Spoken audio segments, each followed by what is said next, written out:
Well, welcome back. We're working on some refinements to my cemetery tongs. Um, I have used them and it worked fabulous for lifting a slab of concrete used to reset a headstone. And think of it like a overgrown pair of ice tongs is basically when you lift it, these two claws, if you will, basically grab the sides, and that's your lifting power. So what we're working on today, and kind of a trial and error, but we started off with putting some pads in the jaws of the clamp. And essentially it's just, it was just smooth rubber. It's about a ½ inch thick, just some scrap I had on hand. It did work much better than just going with bare steel. So I wanted to show you what I did to kind of improve on this. And if you note, if you can see it just a little bit, there is still a little, let's say, slippage. You can see those scarring marks on the right edge where most of the grip strength is, or gripping power is. And so what I wanted to do is try adding some grooves or a little more grip to it. So think of it almost like on a race car. The best analogy I can think of is smooth tires, or even on your own vehicle. I mean, if the tread is worn off, they just don't grip as well. Versus if you get a new set of tires with some good tread, they grip. So what I did with what I'm going to try is two different things. So basically, I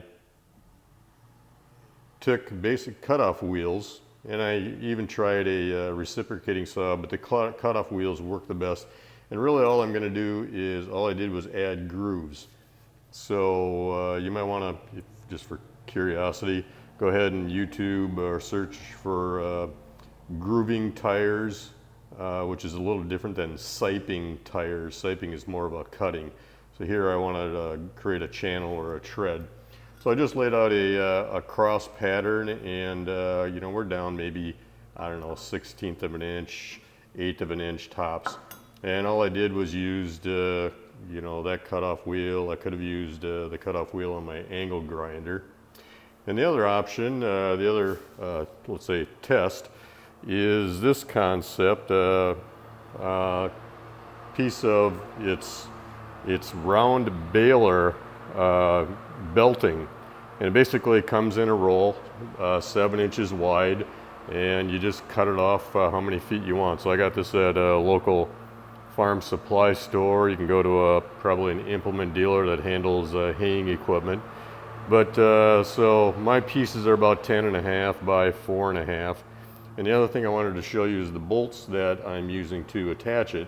Just happen to have them on hand. I think they're called elevator bolts, but you see they are pretty much like a carriage bolt. Got a little gripping action on the underside of the head, but they're flat. So when I tighten them down, then they are pretty much out of sight, out of mind, as opposed to a round head carriage bolt.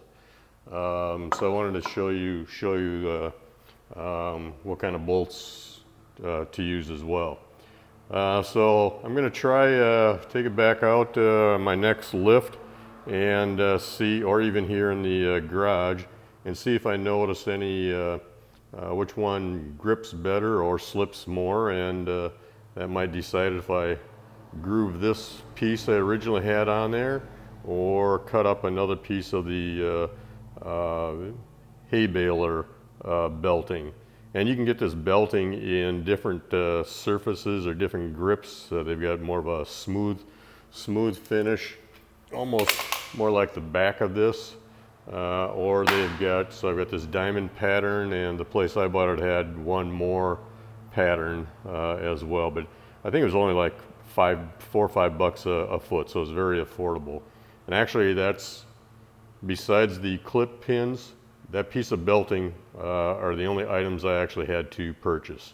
So hope this helps you with some ideas in your lifting projects. And if If you're near a local cemetery, do what you can to help them maintain it. Thanks.